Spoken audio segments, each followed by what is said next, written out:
jërëjëf mbokki téléspectateurs yi nga xamante ni yéen a ngi ñuy bàyyi xel ci sunu seen bu mag bi di Lepp Fépp TV gërëm nañu leen bu baax a baax jaajëfal leen mbokk internet yi nga xamante ni ñu ngi ñuy suivre à travers ci sunu ay plateforme lu ci mel ni YouTube waaye itam Facebook Instagram. alors dellusiwaat nañ ci seen émission bi nga xamante ni moom lañ duppee taxaw seetlu li ci réew mi taxaw seetlu li ci réew mi nag comme ni ngeen ko xamee saa su ne dañuy ànd ak sunu ay invité spécial ni ñu koy waxee saa su ne dama ciy ànd ak ki nga xamante ni chaque fois moom lay àndal muy El Hadji Modou Bale waaye tamit feggoo ki nga xamante ni moom mooy Tafa mi nga xamante ni moom mooy yore wàllu people bi di ñu jox ay information yoo xamante ni ci sunu ay artistes ak sunu ay star naka la ñu nekkee ak itam ci yan la ñu nekk incha allah dinañ ñëw ci loolu waxtaan ci ak moom nu mu gën a yaatoo waaye sans plus tard dañuy dugg ci li nga xamante ni moom mooy campagne bi ku ne xam na ni ñu ngi waajal élection législative yi nga xamante ni ñu ngi koy waajal le 31 juillet bi ñuy waajal dimanche incha allah ci sunu jour woot incha allah. ki nga xamante ni moom mooy Bougane Gueye Dany moom nag daal dinay ñëw fi dëkk bu sell bii di Touba daal di fi amal ab campagne am wër biir dëkk bi lu ko ci corniche bi ba fi nga xamante ni moom mooy biir Mbàkke fa la jeexale ab campagne am waaye itam ki nga xamante ni mooy Ousmane Sonko moom itam ñëw na fi ci biir dëkk bi waaye gis nañu mbooloo mu baree bari nga xamante ni ànd nañu ak moom sans plus tard du ma guddal damay daal di bàyyi sama invité ñu nuyoo ko defee ñu dugg ci waxtaan bi incha allah yaatal ba mu gën a yaatu di jox El Hadji Modou Bale moom lay àndal ci studio bi sa fois Modou maa ngi lay nuyu di la ziar bu baax di la gërëm ci teewaay bi. maaleykum salaam Omzo maa ngi lay siyaare bu baax di la fay nuyoo di la jox sa wàccuwaay bu baax a baax mu mel ne ñëwati ngeen ci seen émission bu mag bi mu nga xamante ne ni mooy taxaw seetlu li ci réew mi kon incha allahu rabbi ñu ngi xaar question yi ak débat yi incha allahu rabbi Omzo. mooy Modou Bale gërëm ko bu baax a baax mi ko wax ne macha allah tey moom sol sañc bi rafet na xaw ma kan moo ko solal mais macha allah damay daal jox Tafa Faye moom itam sama chroniqueur mu daal ñuy nuyu. maa ngi fay nuyoo di ji Omzo di nuyu mbokki internet yi nga xamante ne nii ñooy suivre Lepp Fépp TV lépp ñëpp nag lu nekk ñu ngi so comme ni nga ko waxee rek émission bu mag bi nga xam ne mooy taxaw seetlu actualité yi nga xam ne ñoo xew ci biir réew mi ñu di bàyyi xel bu baax a baax question yi pour man see joxe suñu point de vue. merci beaucoup Tafa gërëm nañu la bu baax jaajëfalaat bu baax samay ay invité ñoom lay àndal à chaque fois ci sunu émission bi nga xamante ni moom mooy taxaw seetlu li ci réew mi alors dañuy daal di démarrer waxtaan bi sans plus tard Lepp Fépp TV nag ni ñu koy waxee saa su ne bu leen di fàtte di abonné waaye itam di bës cloche de notification bi moom moo leen di permettre ngeen man di jot vidéo bu ñu dugal rek Lepp Fépp TV nag ñëpp la fi nekkal bàyyiwul kenn ci lépp ma nga ca alors kon Modou dama lay daal di jox kàddu gi ñu waxtaan ci li nga xamante ni moom mooy affaire Ousmane Sonko ginnaaw bi nga xamante ni teew na ci dëkk bii di Touba amal fi ab campagne am waxtaan ak militants yi ak sympathisants yi ñu gis ni nag mbooloo mu bari génn nañu topp ko comme ni ñu ko waxee woon ci émission bi le passé mu mel ni rek à chaque fois Ousmane Sonko moom peuple bu damay wax sax peuple bi laay wax parce que ñëpp la plupart muy fu mu romb muy Kaolack wala fu mu mën a doon rek da ngay gis ni nit ñu bari dañuy génn topp ko loolu xaw ma confiance la xaw ma dafa gagné conscience seen jeunes yi xaw ma lan moo waral lu ni mel mais en tout cas moom mën naa ne le 31 juillet jàpp naa ni ñoom bu fekkee ni mu ko waxee campagne am bu gars yi buñ ci jàppee surtout que jeunes yi am carte d'identité pour mën a voter dina am en majorité à l'Assemblée nationale pour li nga xamante ni moom mooy député yu ko teewal naam ka moom bokkul mais dina am lu ko teewal foofu Modou boo ñu doon décortiquer Ousmane Sonko taxawaayam ci biir département bu Mbacké ak ki nga xamante ni moom mooy Cheikh Abdou Bara Dolly waaye itam ànd ak sëñ Cheikh Thioro bi nga xamante ni moom moo ko teewal fii ci Mbacké Touba lan nga ñuy jàngatal ci dikkam ci dëkk bii di Touba ak Mbacké. jërëjëf macha allah Omzo loolu am na solo mu mel ne Ousmane Sonko gis nañ ne semaine bi ñëw na biir Touba ñëw Mbacké def na fi benn caravane boo xamante ne nii caravane bu am solo la. doon nag caravane ba nga xamante ne nii tamit réew mi yëpp seetaan nañ ko gis nañ ko te réew mi yëpp bàyyi nañu ko xel réew mi yëpp seetaan nañ ko gis nañ ko te bàyyi nañ ko xel man de ci sama gis-gis li ma ci jàpp de mooy bu fekkee ne caravane bi ni mu réussir ak ñit ñi ko wuyu ci ñëpp su fekkee ne la 31 muy dimanche jox nañ ko ay carte kon jàpp naa ne moom dëkk bii di Touba ak Mbacké yaakaar naa ne kenn du fi am benn xob parce que li tax ma ne kenn du fi am benn xob mooy ku ci nekk gis na biir Touba la fa nekkoon ku nekk gis na Mbacké la fa nekkoon mu mel ne sax biir Touba sax boo dee xool sax moo ëpp ay nit fopp Mbacké parce que te boobu tamit mi ngi taw te ñun ñëpp dañoo taxaw ci biir taw bi di ko déglu moom it tamit macha allah mu delloo askan wi li nu moom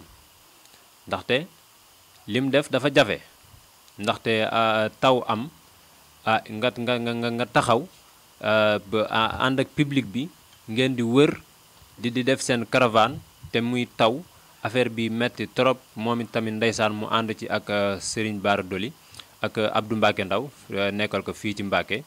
macha allah ñun daal ci suñu gis-gis li nu gis mooy incha allahu rabbi am nañ yaakaar ci moom ne buñ àggee la dimanche incha allahu rabbi xalaat naa ne dina gañe fii nii Mbacke muy ak Touba ci sama gis-gis bu. Modou comme ni nga ko waxee dina war a mën a am majorité à l'Assemblée nationale ndax gis nañu saa su ñëwee département bi rek mbooloo mu bari dañ koy topp waaye gis nañu mu mel ni dafa jaar ci biir corniche bi lu mel ni Touba nga gis ñu wàcce foofu ay takk der yu baree bari rien que moom Ousmane Sonko mu bañ a ñëw ci biir di xolu dëkk bi pour amal fi campagne am loolu nga jàpp ne un opposant boo xamante ni war na taxaw ci réew mi. war a jàmmaarloo ki nga xamante ni mooy njiitu réew mi Macky Sall waruñu koo bàyyi mu dox def politique am normal comme ni ko waa APR yi di defee est-ce que jàppoo ne loolu tamit ba tey li ñu doon wax comme dàq doom duma doom est-ce que nekkul loo xamante ni mën na gàllankoor suñu opposants yi nga xamante ni ñoo nekk ci réew mi. loolu moom soo ko gisee Ousmane Sonko mooy ki nga xamante ne nii moo nekk ci dëkk bi di sonal président muy Macky Sall parce que boo gisee fu muy dem. ñu yónnee fa ay takk der wala ñu koy baare wala ñuy xajamal caravanam wala yenn mitinam loolu soo ko gisee li ko waral mooy Ousmane Sonko mooy ki nga xamante ne nii moo nekk ci Sénégal fii nii di sonal président Macky Sall waaw parce que it tamit boo xoolee opposition bi nga xamante ne nii ñoo nekk fii nii ci Sénégal fii nii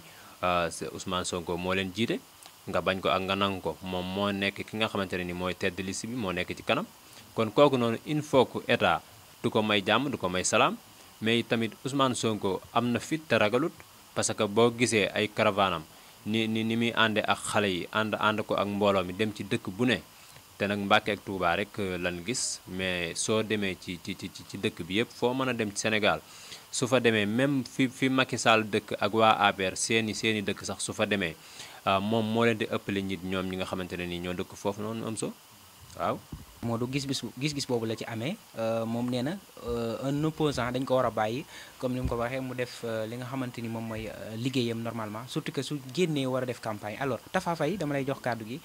li ma laaj Modou rek laa lay laaj Ousmane Sonko ñëw na fii ci département bi amal fi li nga xamante ni moom mooy tuuram bu ñu koy waxee doxam wëram def campagne donte moom bokkul sax dañ ko recalé ci élection yi mook Bougane mais ñëw na dooleel ñi nga xamante ni ñooy partisans yi ak sympathisants yi ngir def li nga xamante ni mooy campagne am ñaaxaat ñi nga xam ne ñooy ay soppe mais à chaque fois daal mbooloo mu bëree bëri da ngay topp man daal jàpp naa ne un opposant bi nga xamante ni moom la ñuy woowee ba mu gën a mag ci réew mi jàpp naa ne mooy Ousmane Sonko ban gis-gis ak ban njàngat nga ci amee Tafa Faye. jërëjëf DJ Omzo sunu gis-gis ak sunu njàngat si Ousmane Sonko nag mooy dafa gagné confiance ndaw ñi li tax ma wax loolu boo xoolee ay caravanam daanaka ay ndaw dinañ sa bëri lool mais di nga si gis ay mag ñoo xamante ne nii ay mag yi yàlla ay jëmm la yu ràññeeku ñoo xamante ne nii am na loo xamante ne nii fa nga xamante ne nii fa lañ dëkk. boo xoolee Ousmane Sonko bi nga xamante ne nii mu ngi ñëw diggante Touba ak Mbacké mu ngi duggee côté Ndindi bi mu ñëwee mbooloo mu bari topp nañ ko wax dëgg fa yàlla ñu nekk si yàllaay nawet boobu yàlla ja mu ngi doon taw bu bari waaye li naan nit ki mu bëgg da si am cofeel boobu say dem da say demee yëg-yëg ñu bëri xuus nañ si biir taw bi topp ki nga xamante ne nii mooy leaderu Pastef bokk si coalition Yewwi te moom moo ngi bokkoon si ñi nga xamante ne nii ñooy seen liste nationale te liste nationale bi demul suppléant yi moo des moo ngi mel ne maanaam nit ku taxaw nga génne jëmm ji bàyyi ko takkandeeram da si takkandeer yooyu dem moom mu ne da leen di dooleel dem na ba dooleel leen doole joo xamante ni da leen a mujj suul ndax fi mu toll nii mënoo taxaw naan diw suppléant la wala nangam ak nangam dangaa Yewwi Askan Wi ñooy def campagne tey seen caravane Ousmane Sonko da si topp loolu rek ngay wax. te li ma seetluwaat si leneen tamit Ousmane Sonko dafa dem ba doon koo xamante ne nii dafa mel ni moom moo war a dem élection ndaxte télé boo toog ak loo mën di jàpp tey Ousmane Sonko mooy def benn affaire ñu yendoo see débat tey ba suba. ginnaaw suba mu defaat beneen affaire ñu bàyyi loolu ñu doon débat toppaat beneen débat bi nga xam ne loolu fi mu toll nii moom yàlla moo ko may te nit ki nag moom golo lëg loo ko bañ seeral ko ak mën a dawam Ousmane Sonko lii mu mel nii yàlla moo ko may wax dëgg fa yàlla ñu am loo xamante ni dañuy profité di ko si waxaale muy Ousmane Sonko bi muy dugg si biir Touba ay kilifa la àndal ndax boo xamee Serigne Abdou Bara Dolly Mbacké ak Serigne Cheikh Thioro ñoom ay doomi soxna lan doon ay kilifa si biir Touba buñ demee ba nga xam ne fa nga xamante ni fa lan ñaan yàlla yóbbu leen fa buñ fa àggee buñ fàttee ndawi daara yi ndaxte ñoom luñ mën di wax tamit ñoom ndawi daara am nañ si ñoom pas de responsable da ngay xool Sénégal gi ñu nekk dañoo jël wàllam daara ginnaaweel ko lool te daara waroon a nekk sa kanam ndaxte Sénégal li ko tabax ba mu egsi fii nii Sénégal tey bu réeroon wala Sénégal bu réeroon dina daje sa àll ba wala feneen ñu seeti ko fa waaye kenn du ko seete fa nga xamante ne ni mooy Dakar ndax Dakar mën nañ ne daanaka dëkkuwaay boo xamante ne nii événement bu jotee ñëpp dañ fay jóge dem fi nga xam ne mooy seeni kër kon képp koo xamante ni yaa ngi xeex pour dem ensemble boo fa demee bul fa nekk yow dong pour di xeexal sa koñ ba nga dëkk ak leneen xeexalal Sénégal intérêt Sénégal na la tax a jug képp ki nga xamante ne day xeex ngir intérêt Sénégal sénégalais yi dofuñu xam na ne ki nga xamante ne mooy xeexal Sénégal ak ki nga xamante ne ni boppam lay xeexal loolu dañ ko war a ràññee bu baax boo demoon tey fu mel ne daaray Kokki lu mat ay 300 personnes ñoo fa nekk ay donga daara état jàppalewu leen kenn jàppalewu leen sëriñ bi mooy génn si ñaq boppam di leen dundal ñooñu état da leen war a bàyyi xel ndaxte fee muy def ay université yeneen di leen dundal ñoom ñëpp doomu aadama la rek ñun ñëpp ay sénégalais lan ki nga xamante ni mooy jàppale ndawal tubaab li maanaam ki nekk si daaree nasaraan ni mu koy jàppalee na koy jàppalee ki nekk si daaree donga ji na leen di jàppalee noonu jërëjëf. ni maanaam le national député yu bari dañuy ngóoru wala tamit yàkkamti ñu yóbbu leen fa mais gis nañu bu ñu fa demee à chaque fois xuloo lañ fay nekkee wala ñu dafay di nelaw wala mooy loolu te 4 litres d'essence ak itam benn vide bi ñu ciy amee jaral na leen lu ne ñu dalal ñu dugg réew mi di campagne est-ce que tam loolu jàppoo ni tamit dox ci maayanu sénégalais yi la wala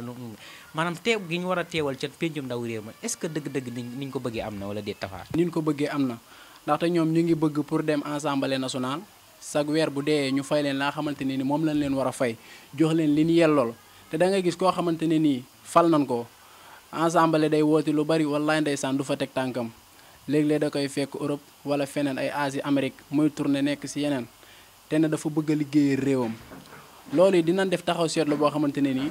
képp koo xamante ne nii sa waa gox fal nan la te mënuñ laa gis sa assemblée lépp la waa askan way soxla duñ la sa gis nan am fulla joo xamante ne nii ñoom ñi leen faloon bis bu assemblée jotaatee ñuy voté waat ñu bañ koo wateel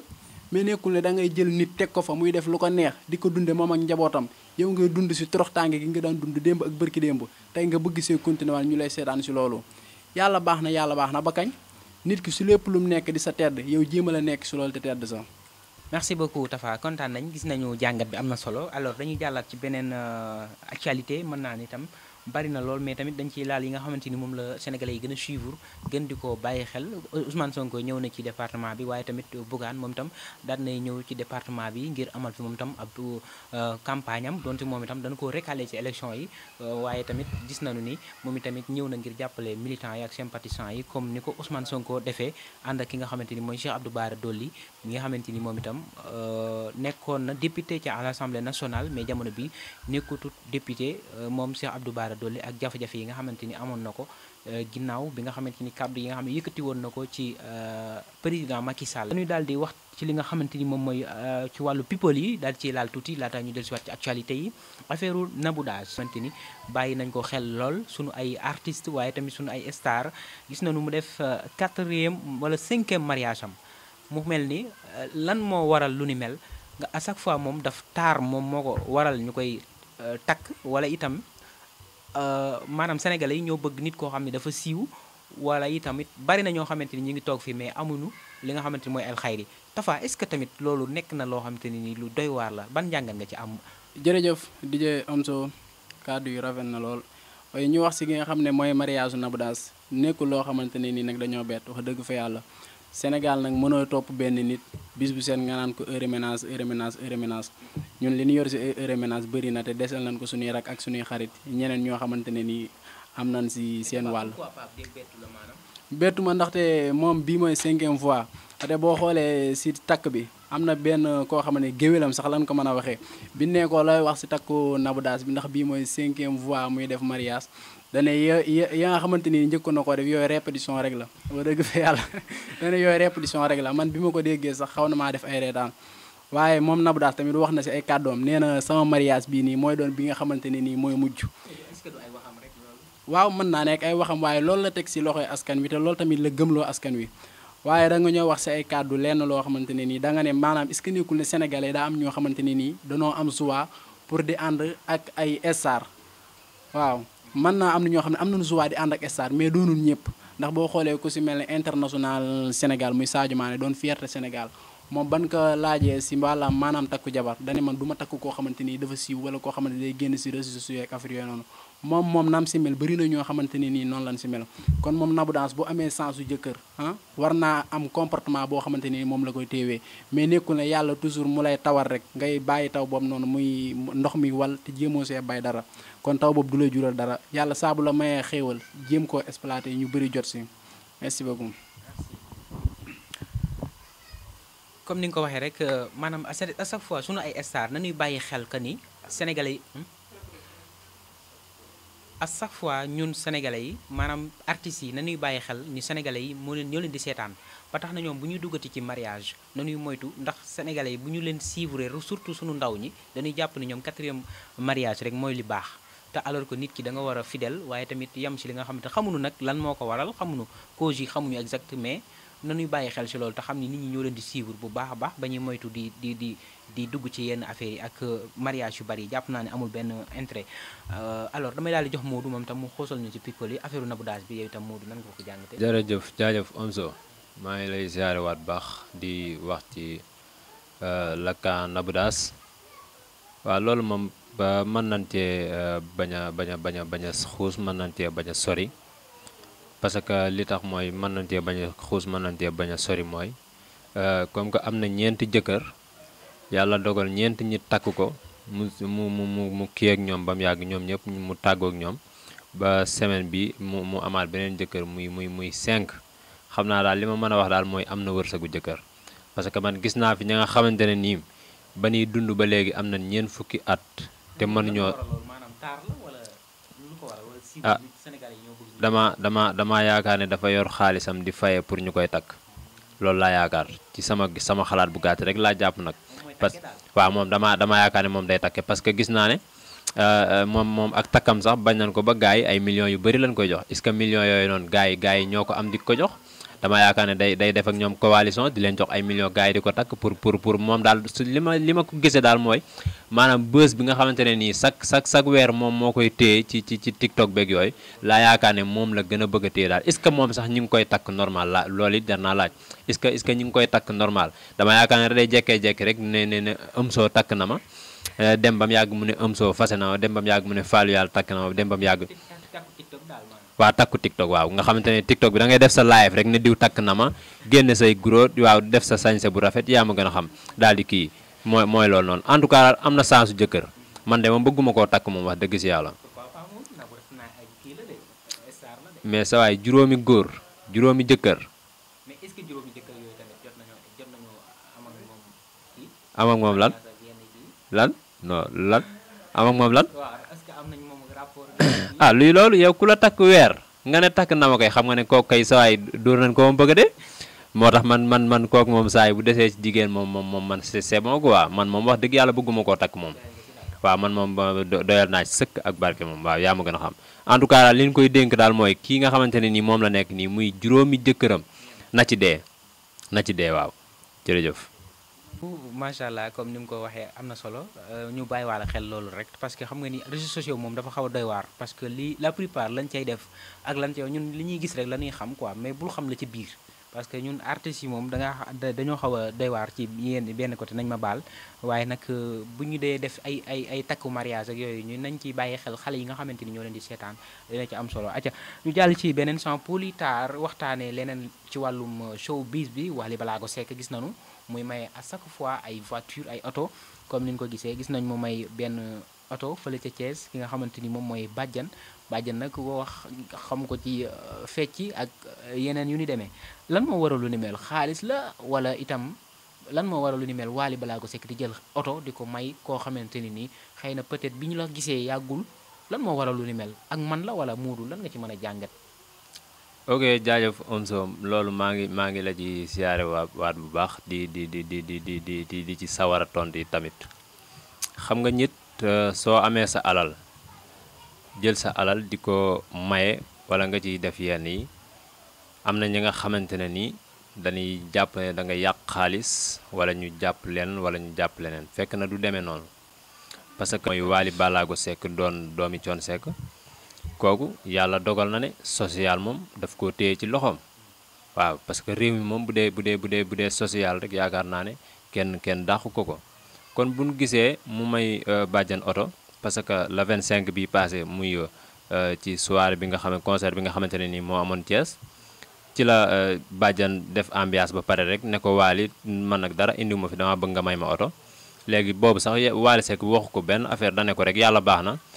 mu ne ko loolu daal laa bëgg nga may ma oto Wally ne ko yàlla baax na parce que sama yaay bii di nga xamante ne mooy Kiné Diouf Diaga bëggatul may wax dara ci public kon daal yàlla baax na léegi nag après bi ñu demee ba ci biir noonu ci la ne ko bàjjan mbaa am nga permis en tout cas boo amul permis daal wuti ko léegi à la fin la 25 bi mu jàllee ñu ñëw Bercy Bawol muy le 17 bi passé nii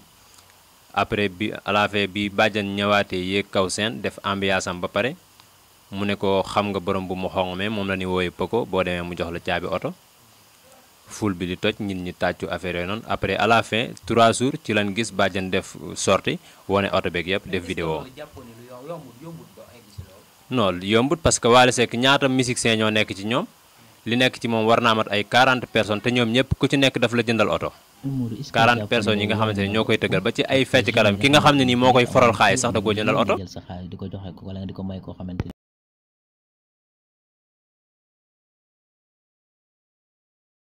nit ku nekk ak na ngay toje sa boppam jinax parce que man Wally Seck dama jàpp ne dafa yor benn stratégie bu muy doxe parce que stratégie bi muy doxe mooy man dama jàpp ne xaalisam da koy jël pour di ko dimbalee nit ñi ngir parce que àdduna yi tamit on sait jamais kenn xamul ci kanam est-ce que xam ne ba xam fii ak 1 an ci kanam dina yorati benn fistinam déet ña nga daan may bu fekkee ne ay gorlan boo yoratut dinañ dem ba di la may wala nangam sangam wala nangam sangam day woy Wally Seck day woy ba pare tamit yëmut ci woy dong Wally Seck day jaay ay oto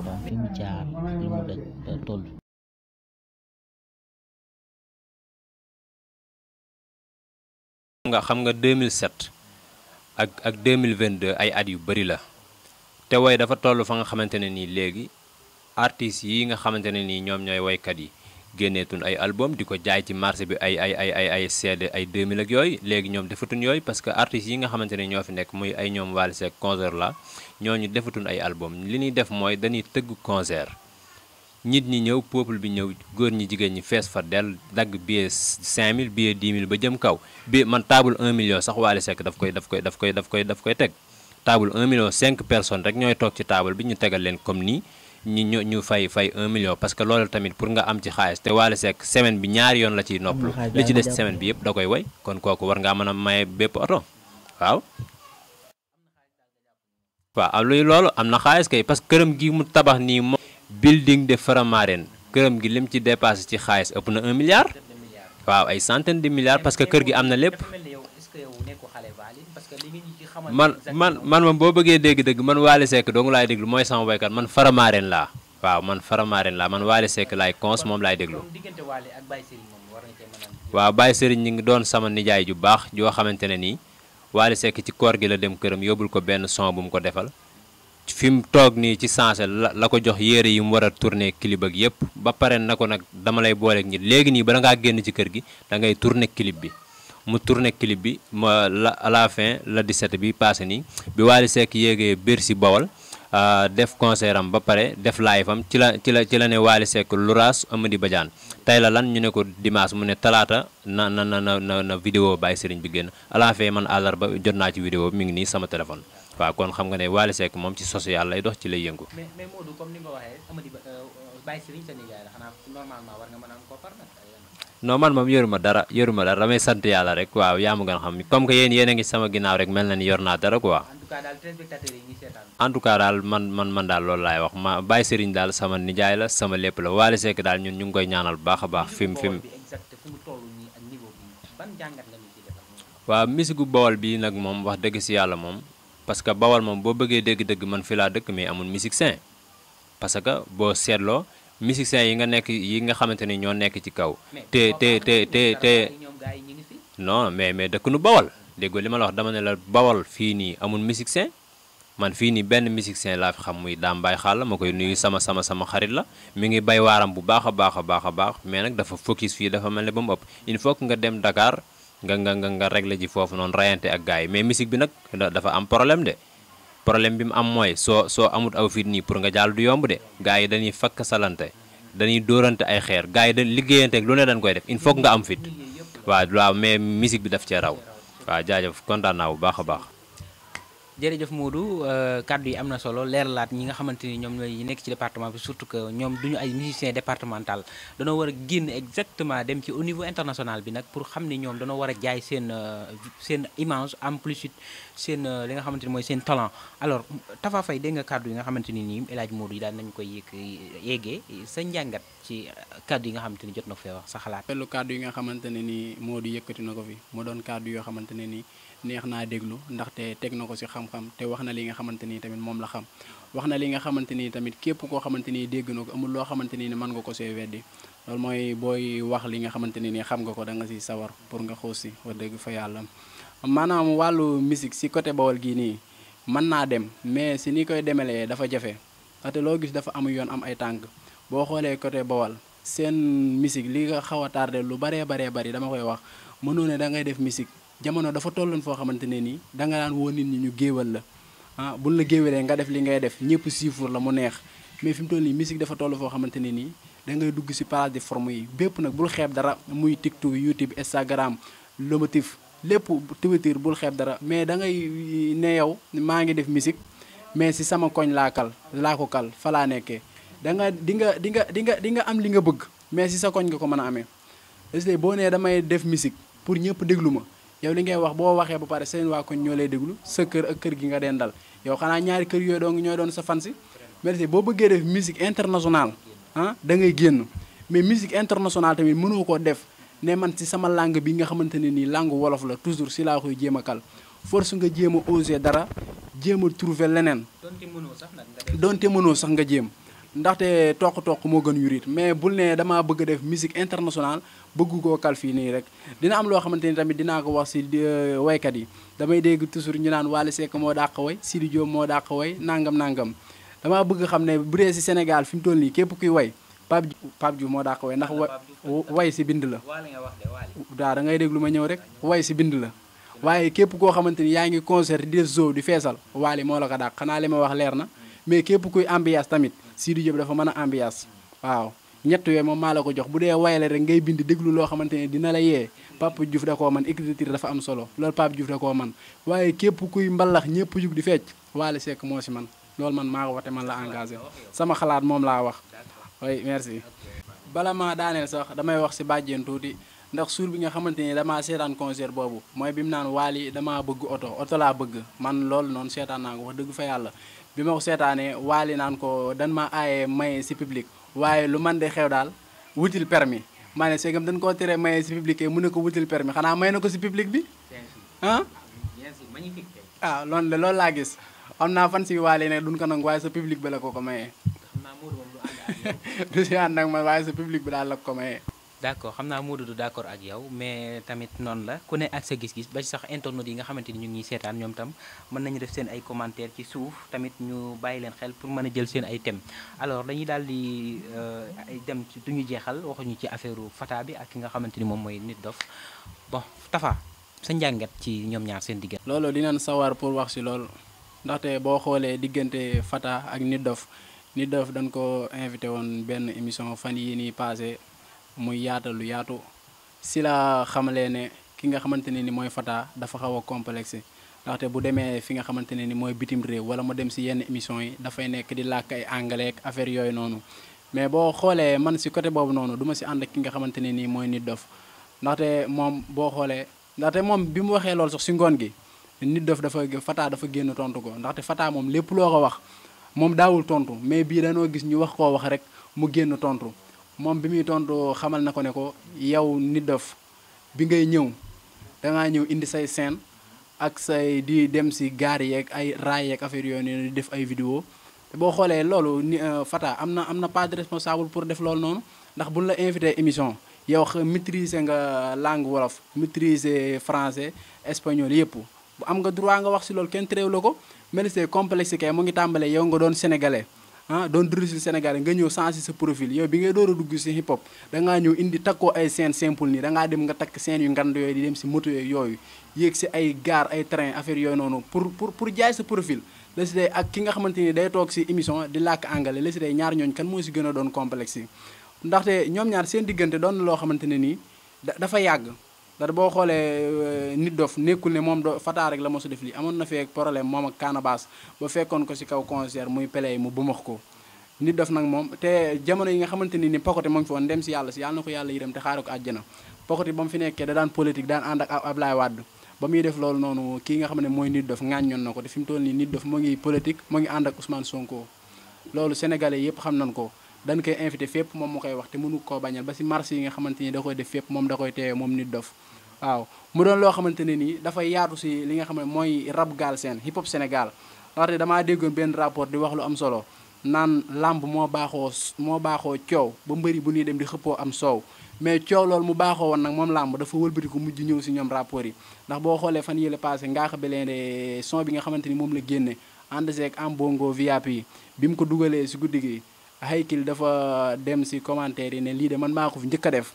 la si day Ngaaka daal di koy tontu ne ko boo ñimee da ngay jaar si tur mu ne ko yow Ngaaka Blindé yow laay waxal te boo ñimee nan dem studio muy Ngaaka Blindé muy Haykil muy Fata muy nit dof ñoom ñëpp coow lii ñuy wootante coowal rapport moom mënta paase studio bu dee ki ngay coowal da nga koo ñime te li ngay coow mën nga see xuus lu yaatoo yaatu da ngay dem si biir studio yi loolu laa leen di conseillé ma profité di waxaale rapport yi nga xamante ni ñoo nekk Bawol ak DJ yi ak chroniqueurs yi ñu gën a jàppale jeune talent yi nga xamante ni ñoo fi nekk ndaxte Bawol fi mu toll nii manquewul dara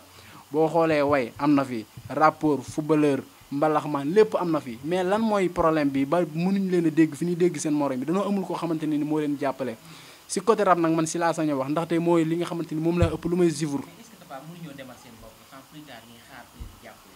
lii moom mbooloo parce que mbooloo mooy doole tamit. waaw lu leer mbooloo mooy doole mais àdduna boo taxawee toujours ne damay jéem a demal sama bopp kon gumba yi duñ dem gumba force mu am ko omat boo taxawee ne da ngay xaar def pour ñu tàccu la boole woo si gaana yi ndaxte ay lafañ ak yooyu ñi amul loxo booy def di xaar seen tàccu xam nga ñooñu duñ la mën a tàccu force booy dem am koo xamante ni dina la teg loxo boo demee ba nga xam ne nag bërigo si mbartal nga ku la teg loxo nga dem ku la tegul loxo nga dem nga xaal sooy yoon nga demal sa bopp mais dafa bëri ay jeunes yoo xamante ni am nañ talent mais ñi nga xamante ni ñooy chroniqueurs yi jiituñu si li nga xamante ni mooy wàllam hip hop am si xam-xam lool nan yaatal affaire bi invité booy jàppale leen defal leen yu bari am na ñenn ñoo xamante ni nag moom du neex a jàppale. mais toppe gi dañoo nangu toppe nangu ñoo toppe benn affaire tamit da ngay imposer tey mooy li ma lay wax rek da ngay def tey benn son suba nga romb sa morom si mbedd mi doo ko nuyu wala ngay jaaytaar léegi nga gis koo xamante ne nii ba nga avant ngay judd moom mu ngi rab ba nga màgg fekk ko si bay ànd ak rakkam ba waaw te tolloo leen niveau nga koy diir mbagg ak affaire yoo noonu dëgg la nag talent moom moo la mën a may lépp loo am si àdduna talent moo la ko mën a may surtout comme ni ko ndaamal daar di waxee rek sama talent moo ma mën a jàllale fépp fu ma egg may profité di ko nuyuwaale waaw ku si mel ne ay ndaamal daaru nga xool bawal gi bëri na booy yoo xamante ni am nañ talent loolu macha allah mais problème bi mooy li ma wax rek force suñu jàppale leen ñu mën a dem waaw boo toogee naan booy yi am nañ talent te jàppale woo leen tamit ñoom seen talent dañu siy jéem a góorgóorlu mais kuy góorgóorlu tamit ba yàlla fekk la si li ngay góorgóorlu mu jàppale la jàppale boobu mooy dàq. mais dëgg la quand même nañuy bu ñu defaree seen son produit ko pare nañ ko yóbbu ci DJ yi parce que maa ngi lay dégg ngay wax ci wàllu boobu DJ yi tamit am mënuñoo toog fi ñu nekk bëgg di animer tamit bëgg ku fu ne ñu dem fa ci artistes yi di jël seen son di ko teg ci mais daa am lu ma lay laaj la si dee dib tey bu génne woon son ndax benn DJ dina dem sa dib di jëli son bi. député bu génne woon son kii benn DJ dina dem sa dib di jëli son bi waaw bokkuñu mais la nga yéene dib moom nga yéene kii am na compte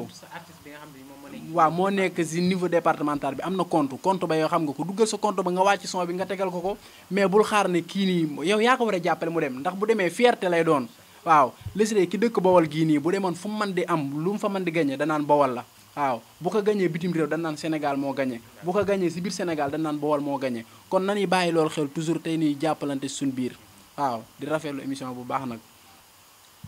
lan kàddu ngay tëjee ci Tapha ñu ngi ci cappaandaw émission bi. waaw kàddu yi may tëjee de mooy xanaa di gën a li ma waxoon keroog rek ñoo gën a sàmmaat jikko yi waaw man toujours si loolu laay wax ndaxte li naan jikko mooy nit bi nga xamante ne nii yàlla wërsëgale na ko mu am jikko bu baax na ko sante yàlla ndaxte fii lépp loo xamante ne nit ki am na ko yàlla moo ko may ndaxte àdduna nag dafa doon loo xamante ne nii da ngay seen benn kër yàlla jagleel borom kër ba njaboot bu bari wax dëgg fa yàlla daa am tawféex yoo xamante ne nii moo ngi ko siy defal waaw ndaxte ki yàlla jagleel njaboot bu bari bii bu set mu daw joxe dépasse ba nga xamante ne nii joxe na ko bu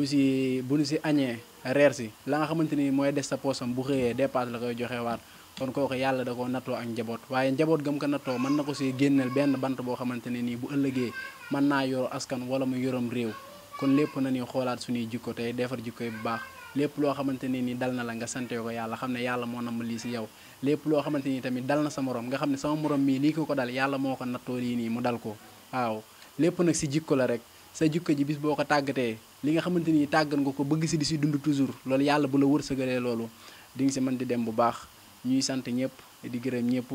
di rafetlu jotaay bi macha allah. merci beaucoup bon nga sant ñi nga xamante ni ñoom ñoo lay sol ak mbokki internet bi nga xamante ni say fans lan la bàyyi xel. waaw maa ngi sant ñi nga xamante ne nii dañuy jàpp si sama combat toujours noonu laa ko mën a waxee ndaxte nit ki moom amul lu dul ñi nga xamante ni ñooy ay nitam. damay sant sama xaritu bopp ñi nga xamante ni ñoom laay àndal toujours ku si mel ne Talla Diop Basirou Ngom Ndaamal Daaru Sidi Dieng MC Fadal bu ma limee sax damay juum mën naa bañ a juum sax mais dama dun matal wax dëgg fa yàlla kontaane naa ñëpp daal di sant sama nijaay bu baax di ko gërëm émission bi nag ma koy may sama soxna Séni ak soxna Asu Jabaay di leen kontaane lu bari macha allah di wax Serigne Mbacke Diagne loo dund doyul dundal bu baax a baax doon jàngalekatub alxuraan bu baax wax dëgg fa yàlla doon koo xamante ni taxawu nañu bari ba ñuy tettiwaat ay nit képp ku tetti nit ba muy tettiwaat ay nit nag yàlla dina la fay goo xamante ne nii yow rek yaa xam na muy toll jërëjëf maa ngi sant ñëpp di gërëm ñëpp wasalaam.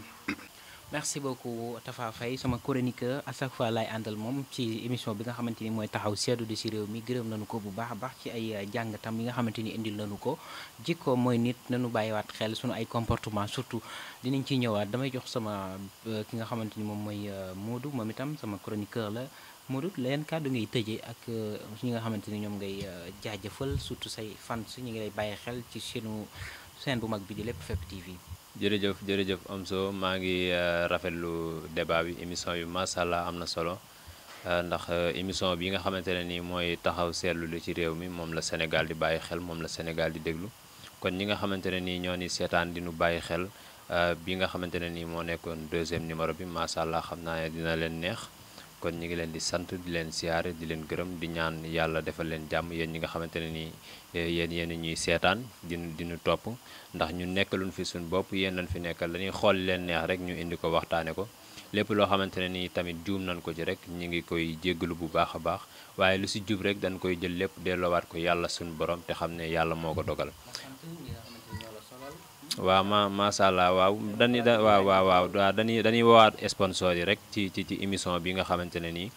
moom mooy taxaw seetlu li ci réew mi ñu ngi ciy woo sponsor yëpp koo xamante ne nii mën ngaa ñëw jàpp ci suñ combat bi pousse ñu dem rek ñu ngi lay woo ndax ki nga xamante ne nii moo ma solal nii mooy Modou Kane Diaw nekk fële ca marché Santhia di ab téer bu mag macha allah ma koy siyaare bu baax di ko ñaanal jàmm ak tawféex ma Serigne Dame Ka surtout Serigne Moussa Ka moom it sama xarit la bu baax a baax maa ngi koy siyaare bu baax di ko ñaanal jàmm ak tawféex Fatim Diop du ma ko fàtte bu baax a baax maa ngi koy siyaare bu baax a baax di siyaare Serigne Mbacke Diagne soxna Asu Jabaay waaye du ma fàtte sama aaw buuru këram muy Séni Diagne maa ngi lay siyaare bu baax a baax nga nuyul ma Serigne Sidi mu ndaw maa ngi siyaare ñëpp jaajëf. jërëjëf Tafa maa ngi lay gërëm bu baax a baax waaye El Hadj Modou Bale maa ngi koy gërëm bu baax a baax jaajëfal bu baax mboolem téléspectateurs yi nga xam ne ñu ngi doon suivre suñu chaîne bu mag bi di Lepp Fépp TV à chaque fois nii lay demee saa su ne seen émission taxaw seetlu li si réew mi dañuy waxtaanee li nga xamante ni moom mooy actualité waaye tamit politique bi dem ci li nga xamante ni moom mooy société bi nekkinu askan wi rawatina nag suñu ay artistes ñi nga xam ne ñooy suñu ay star xam ci lu ñu nekk comme ni ma ko waxee sans plus tard damay waxaat sama internet yi nga xamante ñu ngi suivre noonu bës cloche de notification bi waaye itam di partager pour vidéo yi gars yi mën cee gën a jot waaye itam bu leen fàtte bës cloche de notification moo lay permettre nga mën a am vidéo bi en direct saa yu ñu ko dugalee incha allah gërëm bu baax a baax sama cameraman Serigne Fallou ak Seydina Ousmane ñu ngi koy jaajëfal bu baax a baax ak Serigne Fallou xale mag ñu ngi koy gërëm bu baax a baax ak mboolem ñi nga xam ne ñu ngi doon topp waaye itam jaajëfal bu baax sama xarit Serigne Moussa Ba moom itam def na ci liggéey bu am solo gis ngeen ko macha allah maa ngi koy sant bu baax di ko gërëm waaye itam jaajëfal bu baax Ndeye Marie ak Ibou maa ngi koy gërëm Ndeye Bousso moom itam mi ngi ñuy suivre di commentaire di partager nay gën a yaatu rek gërëm nañu leen tous les 15 jours la ñuy ànd ak yéen ci seen émission taxaw seetlu ci réew mi beneen thème waaye tamit ci beneen waxtaan ci beneen jour incha allah jërë ngeen jëf merci beaucoup.